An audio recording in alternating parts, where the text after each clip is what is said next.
What's going on? This is Let's Be Frank. I'm here to drop another video. The name of this video is Birds of a Feather Flock Together 1.0. And yes, this is the first of possibly a 10-part series. Yes, it's going to be that long. And I just want to start off by saying that this video is not meant for entertainment, but for serious discourse in regards to a tangible course of action for outlier brothers and the select blue-collar brothers that find value in this. So, if you're not serious about this, just stop the video. And by the way, this is going to be a long video. Make yourself comfortable, because we're going to get into the meat. Start getting into the meat of how to bring this about. You can't start this series in the middle of the series or at the end, hopping around. No, you start from the first video, the first part, and work your way up to conceptualize the progression of where I'm going with this. And as I've stated before, to begin this, the fourth industrial revolution, or this fourth industrial revolutionary change in the U.S. economic structure, was decided long ago. I don't believe that they just stumbled haphazardly into this. Yes, they may not have had specifics, okay, per se, but they, how can I say it, guided it in a certain direction. And this was by the economic and political elite. And as we all know, those decisions of this new system was designed for their benefit, not for you and I. Understand that. So a sustainable course of action is for black males who are progressive and productive, okay, to reject the matriarchal black amalgam. You can't still cling on to that and progress to where I'm trying to take you here with these series of videos. Gotta let that go. The next thing is to re-educate ourselves to the new social, economic landscape and change our black American male culture in order to navigate as a people in the world that we find ourselves in. Finally, brothers must realize that unlike other races, ethnicities, nationalities of men, that we do not have a woman to call our own. Okay? So for those brothers who are productive, progressive, and also family oriented, that want to build a family unit, must realize that we have no women, but must seek cooperative women from other races, ethnicities, nationalities of men. This is, as you call, seeking maximum safety and advantage. All this was played out this week. Okay? Our dear chocolatey Sister Chrissy dropping that video about educated lanes not asserting themselves. Okay? All that was just pulling at straws. Okay? Laying false accusations or false requirements upon blue collar brothers and outlier brothers in terms of the choices that the typical contemporary Black American female make. Okay? You see, those false standards that they're setting up for the outliers and blue collar brothers was just a smokescreen to mask the true visceral, innate attraction and choices to the worst types of Black men. She's basically saying, if you build it, Black women will come. Well, the group of Black men who they're coming to haven't built shit in 40, 50 years, ever. Haven't built anything. And that's where I'm going with these next videos. Start with this video in this series, okay? The worst group of men have never built anything. Blue collar brothers and outliers have built. That was represented in our forefathers, as I stated previously. After emancipation, up through the Great Migration. They built. And this video is going to tell us what vehicle we should once again use to build for our new community. When we separate from the Black amalgam to rebuild our communities. Okay? So we productive, progressive brothers going forward have a choice. And that is to choose to have a group ethos based on culture or phenotype. Okay? And an ethos is a sociology term. It is the fundamental character or spirit of a culture, the underlying sentiment that informs the beliefs, customs, or practices of a group or society, dominant assumptions of a people or period. And as I stated before, my brothers, we will choose culture because it was a lack of culture or a broken culture which got us to where we are at right now, collectively speaking. Now, for the pro-blacks or the Black amalgam, Manospherians, they're more focused on the hardware, the phenotype, okay? The body. But unlike ourselves, we're focused on the software, which is the culture. That's the mind, okay? That's the true engine of a people.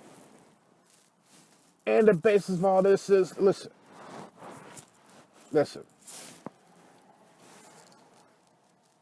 Just like our forefathers, this applies to us today.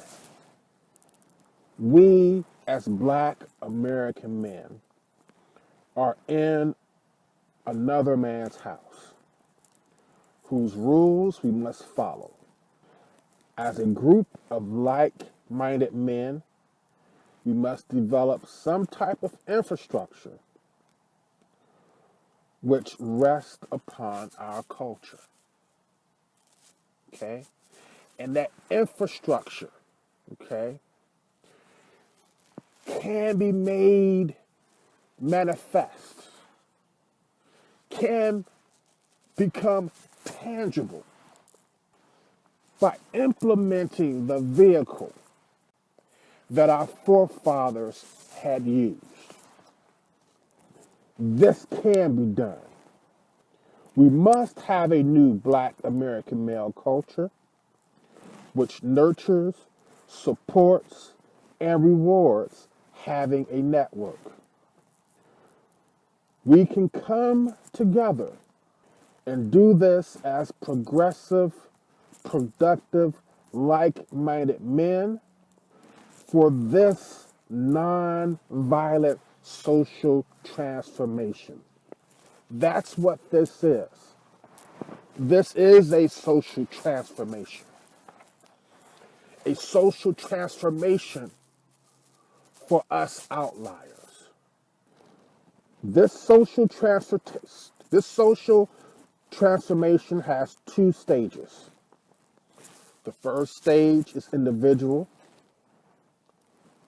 and the second stage is social. What we have been doing, brothers, the last 8 or so years, has been making quotidian choices. What is quotidian? What is quotidian? It means mundane, everyday choices, okay? Ordinary choices, okay? So we're making these quotidian choices that are compassionate and life affirming. The specifics of how we are doing this individually are discussed in depth in my previous videos, such as the concept of the 4 ways. Should educated lames and nerds abandon the Black community? The way forward individual. The way forward group. Okay? That's to hear the specifics, but I will briefly talk about that next. Okay? As I said before, we as progressive, productive, family-oriented Black American males do this individually by making quotidian choices. What are those choices? Those choices, as I said before, are compassionate and life-affirming, okay?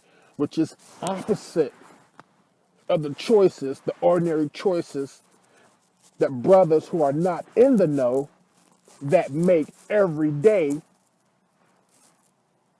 consciously or unconsciously, that keeps them entangled in the Black amalgam, that keeps them entangled in the matriarchy.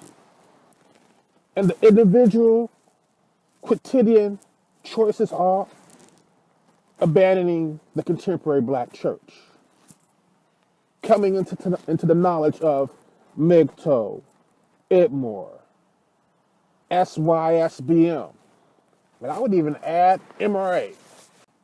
Another one is interracial dating or marriage, or dating and marriage amongst the African diaspora.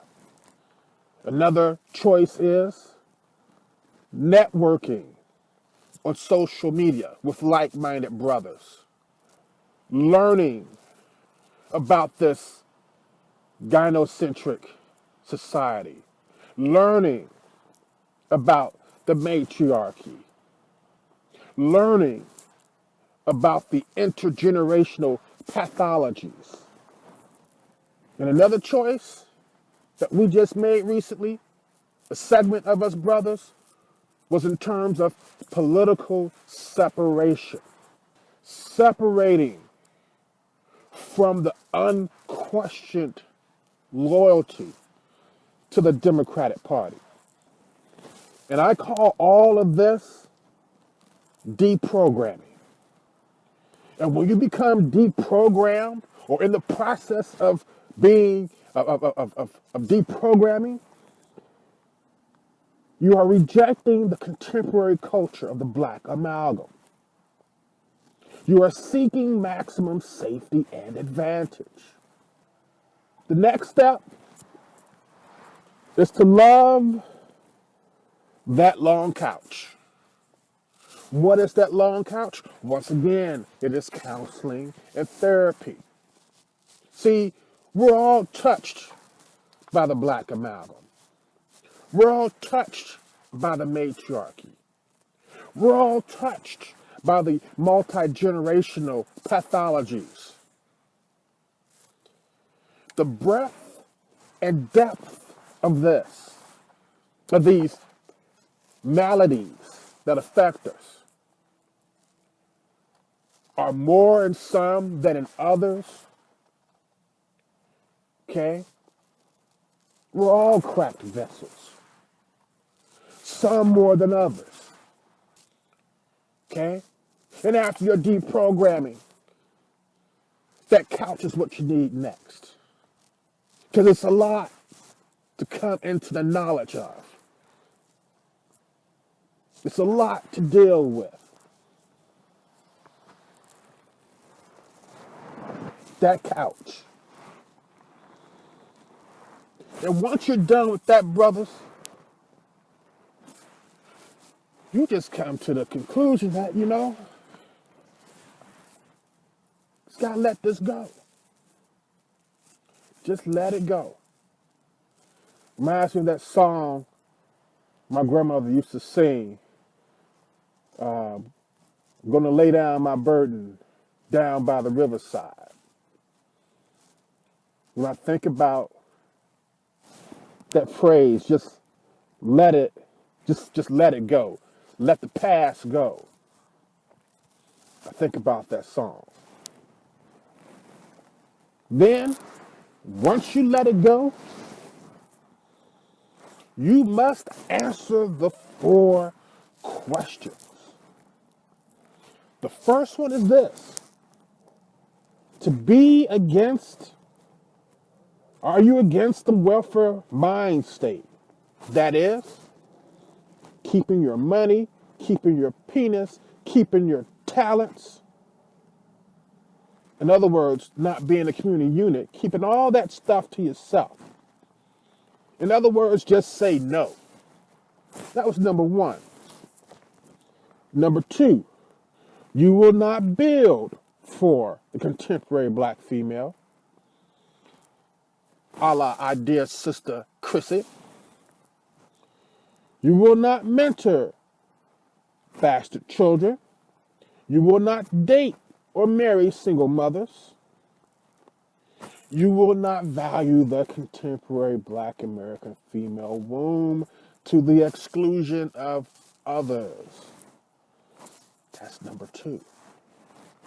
Number 3, you can find common cause with other races, ethnicities, nationalities of men where necessary. That's number 3. Now, number 4, are you American-centered as opposed to being African-centered? So are you American-centered? Is this place that is under your feet right now your focus? Focus for you, your loved ones around you, your legacy, and your future legacy. That's number 4. And brothers, outlier brothers like me, we have answered yes to these. This is like separating the wheat from the chaff. We are the minority of black males who come together on our own without female involvement to map out our plan, strategy, and execution of these plans to empower ourselves and our future community. We re-educate ourselves to the new social economic landscape and change our black male culture in order to navigate as a people in this world that we find ourselves in. We will never be subjected to the matriarchy. We seek progress, order, passing on of legacies, building like our forefathers, and wellness. Wellness for our people, which means where our people feel good, happy, prosperous, and healthy. And it's the 8 laws of change that are critical in this non-violent social transformation. This social transformation is encapsulated in the vehicle that we can use just as our forefathers in the past, after emancipation, up to the time of the Great Migration. And what is this vehicle that I speak of? The vehicle that I'm speaking that our forefathers had used? It is the benefit society, which goes by another name of fraternal orders. Okay? Benefit society and or fraternal order, or the combination of the two. Okay? That's the vehicle that our forefathers used. Because they had nothing. They had no one. And this particular vehicle will be nurtured by the 8 laws of change to be successful in this post-middle class society, or this neo-feudalism society.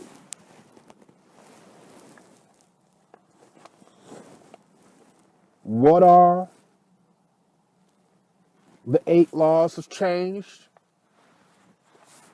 I'm going to briefly go over these, but for a in-depth encapsulation of this, as I said, watch my previous videos, the Way Forward group.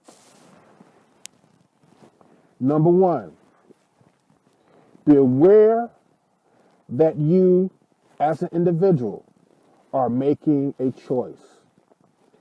Choose the life-affirming choice. The individual and the group collectively must share a common intention.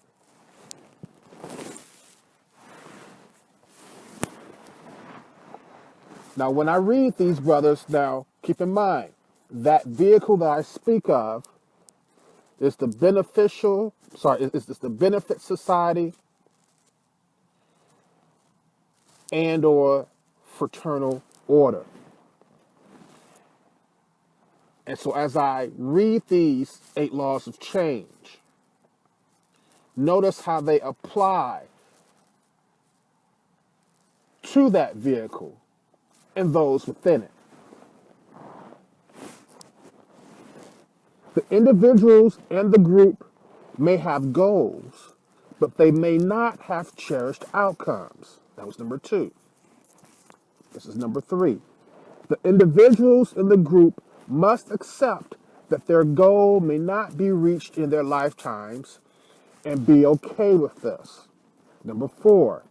The individuals in the group must accept that they may not get either credit or acknowledgement for what they have done and be authentically okay about this.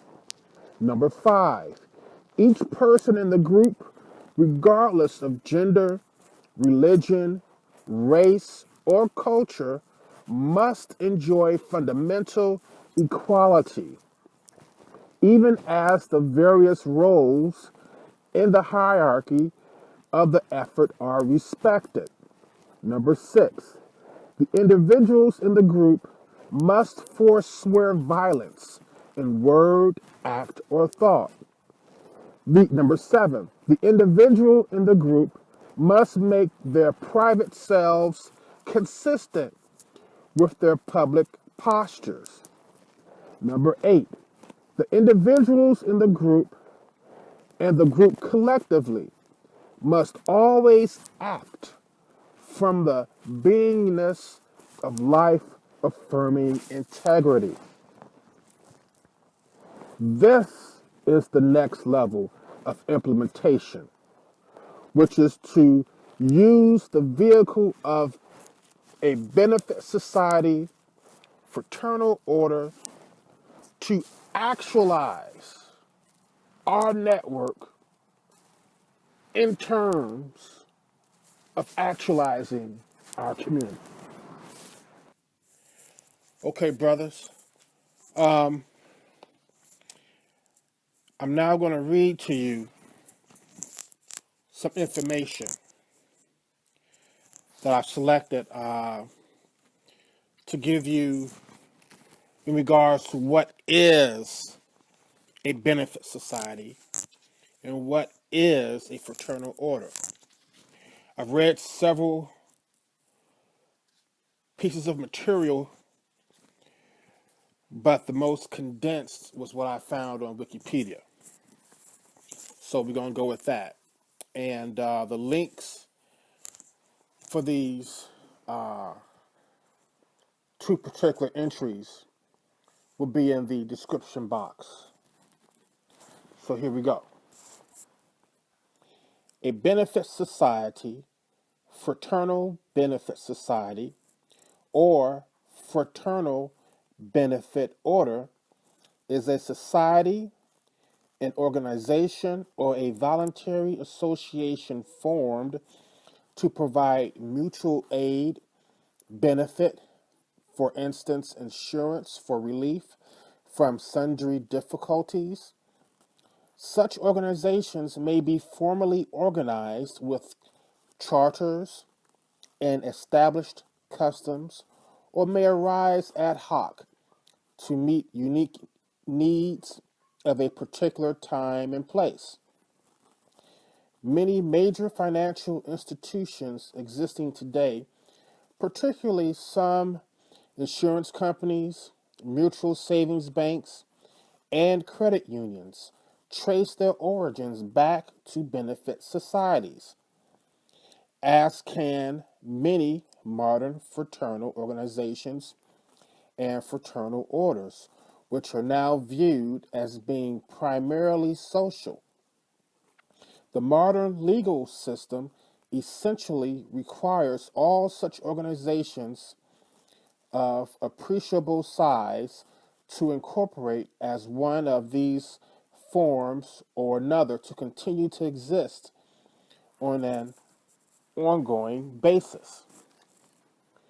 Benefit societies may be organized around a shared ethnic background, religion, occupation, geographical region, or other basis.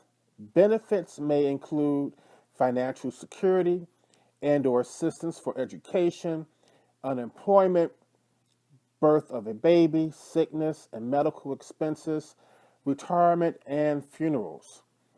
Often, benefit societies provide a social or educational framework for members and their families to support each other and contribute to the wider community.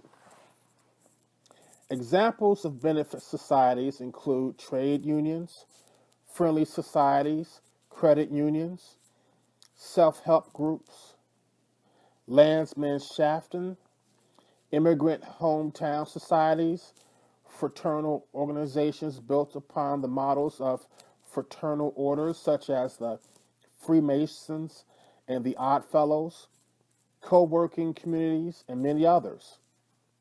Peter Crofton posited early in the 20th century that mutual aid affiliations predate human culture and are as much a factor in evolution as in the survival of the fittest concept. So, my brothers, this individualism, hyper individualism that you find in this hyper capitalist society that we're in isn't part of our human culture. And I agree with that. I believe that in our pre-modern society, we were more dependent upon each other as a group. I believe that is how we survived. That is how our forefathers survived after emancipation. Going on to read. A benefit society can be characterized by members having equivalent opportunity for a say in the organization, members having potentially equivalent benefits, aid going to those in need, strong helping the weak, a collection fund for payment of benefits, educating others about a group's interests, preserving cultural traditions, mutual deference. History of benefit societies.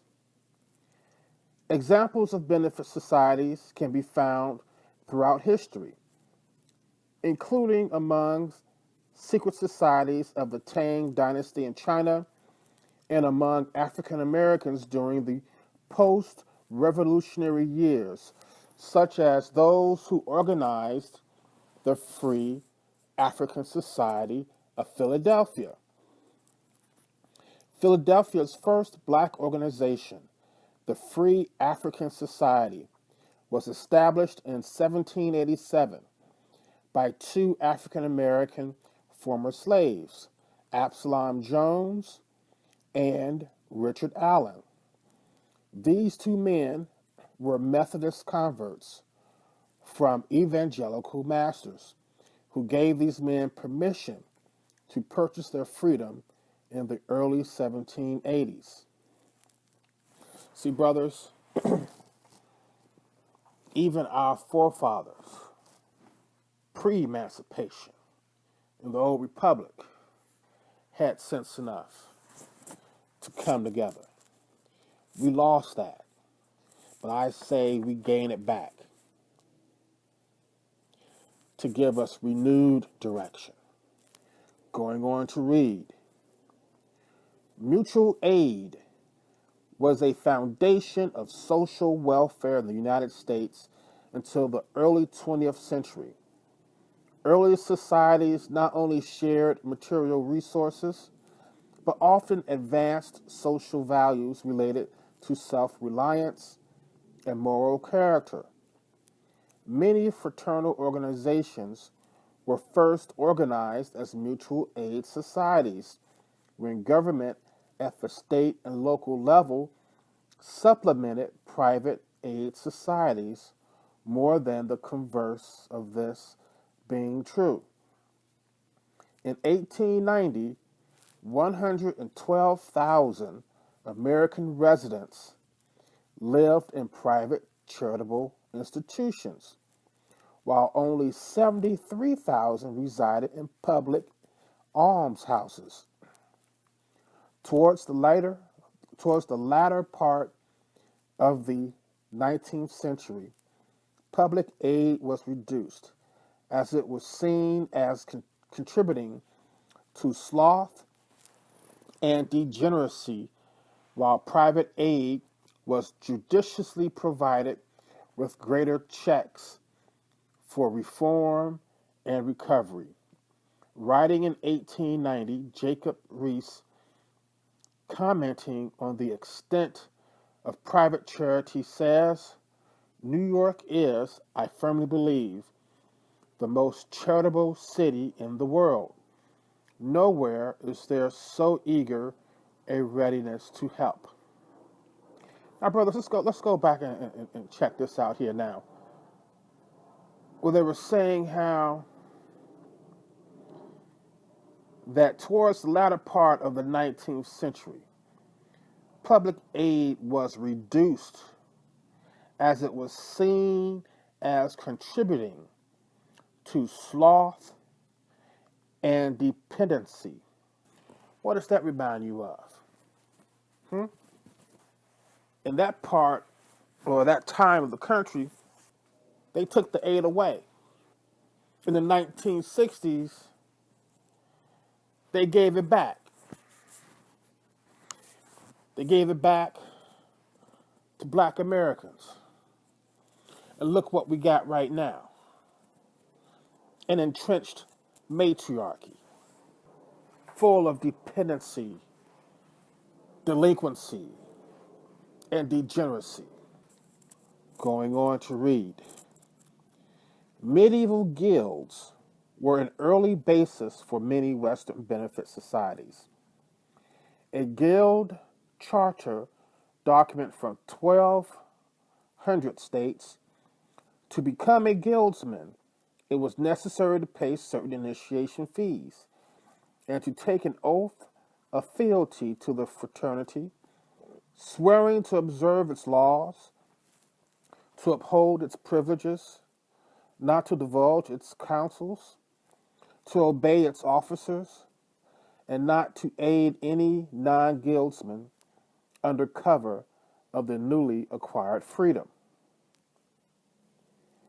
This charter shows the importance of brotherhood and the principles of discipline, conviviality, and benevolence.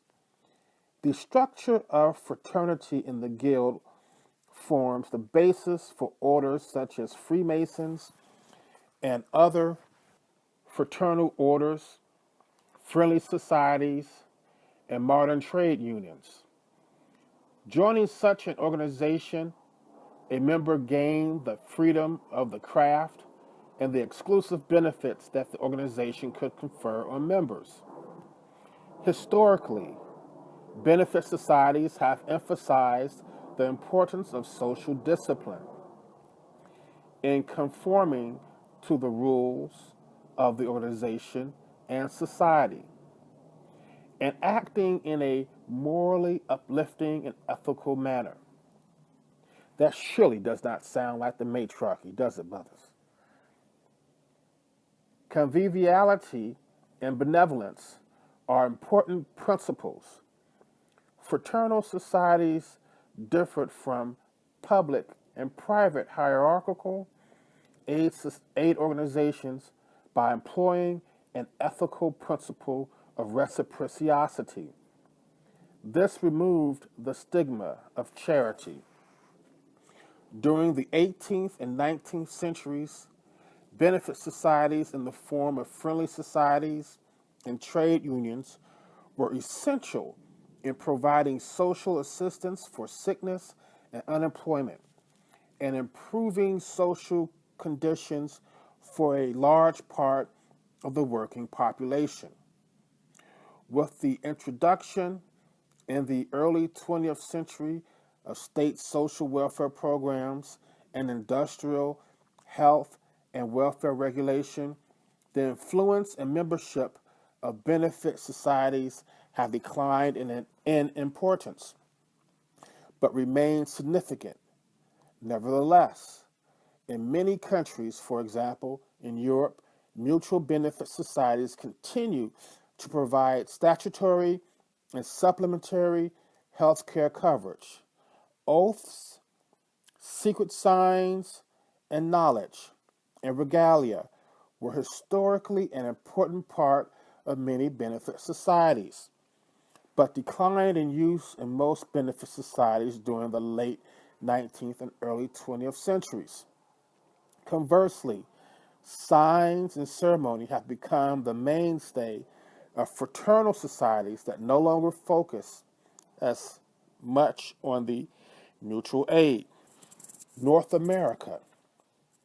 Benefit societies, fraternal benefit societies, or fraternals are not-for-profit membership organizations that have a representative form of government and are organized through a large system, commonly represented in the societies of North America, to carry out social, intellectual, educational, charitable, benevolent, moral, fraternal, patriotic, or religious purposes.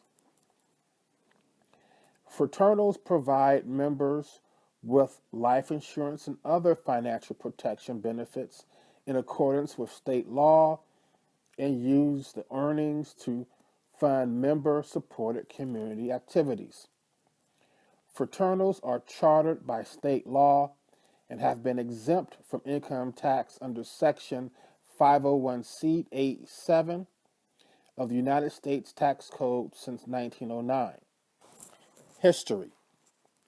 Fraternal benefit societies trace their lineage back through mutual benefit societies, friendly societies, and eventually to medieval guilds.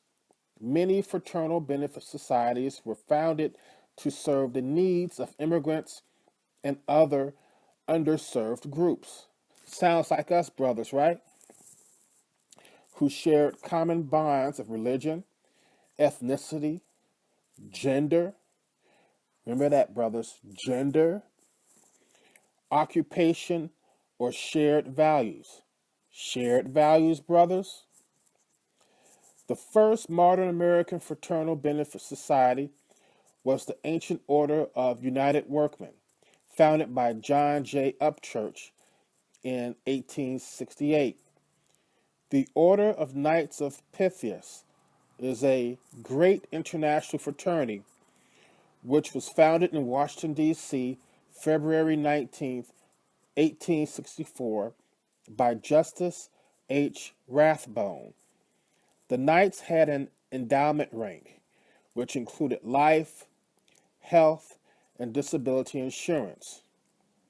As Walter Bass wrote in his History of Fraternals, the American fraternal system had its beginning as a result of the fraternal desire of men to cooperate for their mutual welfare and happiness, and that the benefit plan they introduced followed an innate prompting to protect their dependents. To protect their dependents. In other words, to protect their legacy. To protect their cooperating spouses. Structure. The Model Fraternal Code, which has been adopted in some form by most states, defines fraternals as follows. Section 1. Fraternal benefit societies.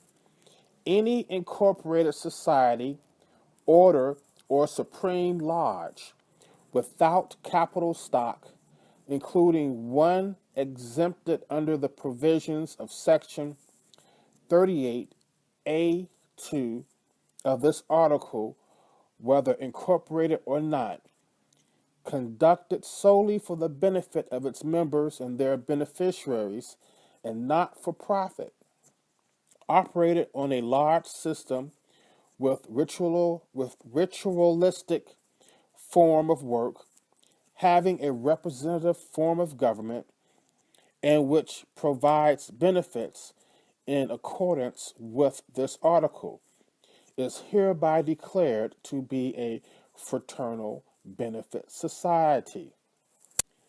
National Union versus Marlowe.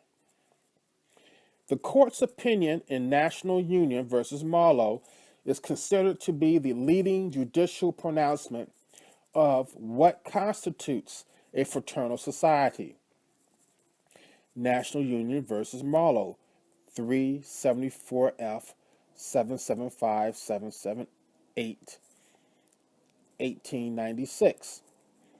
A fraternal, benef- a fraternal beneficial society will be one whose members have adopted the same or a very similar calling, avocation, or profession, or who are working in union to accomplish some worthy object, and who for that reason have banded themselves together as an association or society to aid and assist one another and to promote the common cause.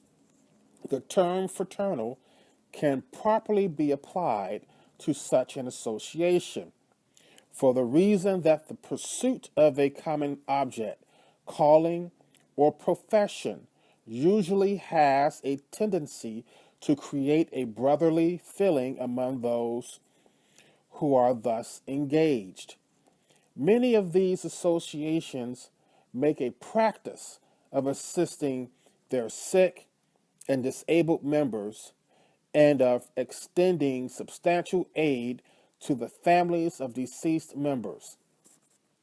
Their work is at the same time of a beneficial and fraternal character because they aim to improve the condition of a class of persons who are engaged in a common pursuit and to unite them by a stronger bond of sympathy and interest. As indicated in this case, a fraternal benefit society is required to have a common bond among its members. Further, a society is required to specify in its laws the eligibility standards for membership, as well as classes of membership, the process of admission, and the rights and privileges of members. A fraternal benefit society is operating under a large system if it has a supreme governing body and subordinate lodges into which members are elected, initiated, or admitted in accordance with its laws. A society has a representative form of government if its supreme governing body is an assembly composed of delegates elected directly by members or intermediate assemblies or a board similarly elected.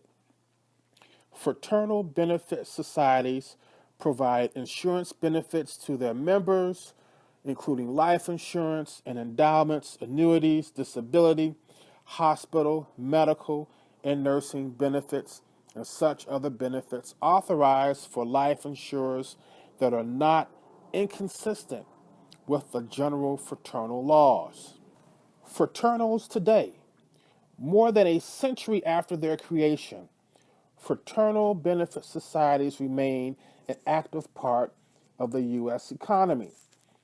The charitable and volunteer efforts of large members significantly impact local communities. There are more than 80 fraternals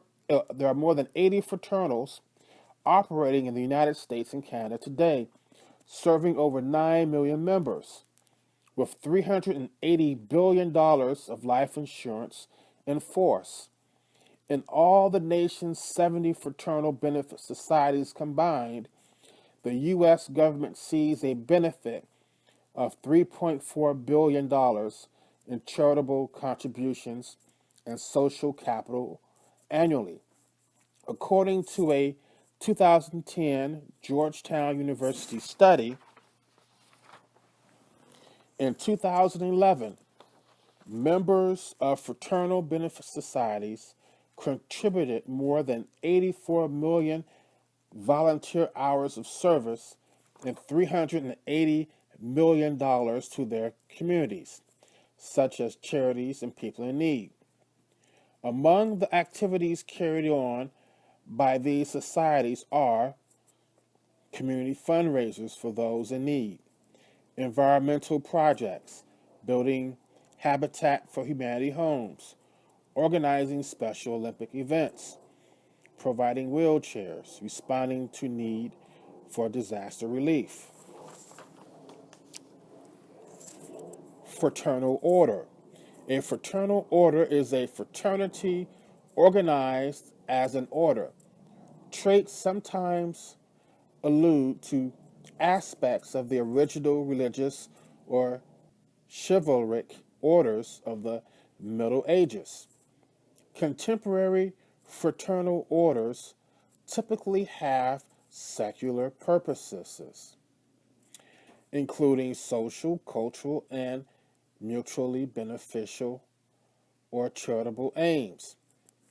A fraternal order may be organized by a grand master and divided geographically by lodges or provinces.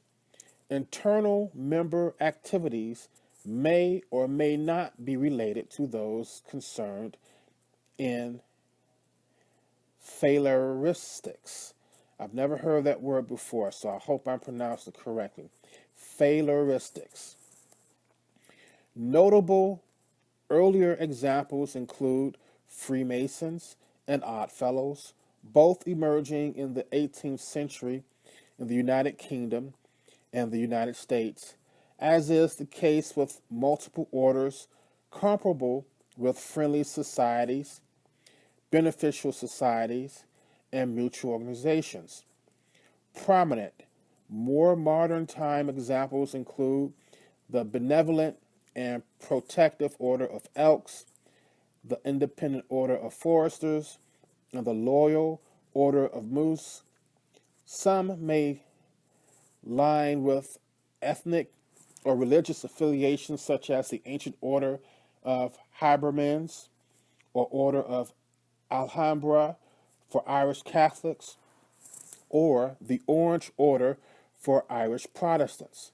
Others may be associated with professions like the Fraternal Order of Police, while yet others are focused on academic traditions. So, brothers, this is the way forward. As I said in the title, birds of a feather flock together. There's a process that you have to go through to even come to this point, to at least be receptive to the idea that I'm putting forward, brothers. What I've just given you was nothing unfamiliar to our forefathers. They had nothing to lean on. We have nothing to lean on right now. See, Chrissy and her strong and independent sisters, they've got daddy government. I don't know exactly what DJ has in store for them, but as of right now, they have daddy government. And as of today, okay, if there is a black male receiving any type of beneficiary benefit, they are a minor. And once they turn 18, they're kicked out with nothing. There's no baby daddy hustle. There's no divorce hustle for brothers. This is what I'm talking about, brothers. You listen to my past videos. The discipline, the camaraderie, the accountability, okay? The code of ethics. All this pertains to what I've just given you right now. All my videos lead up to right now. And I'm going to expound on this. I'm going to expound on our history with this.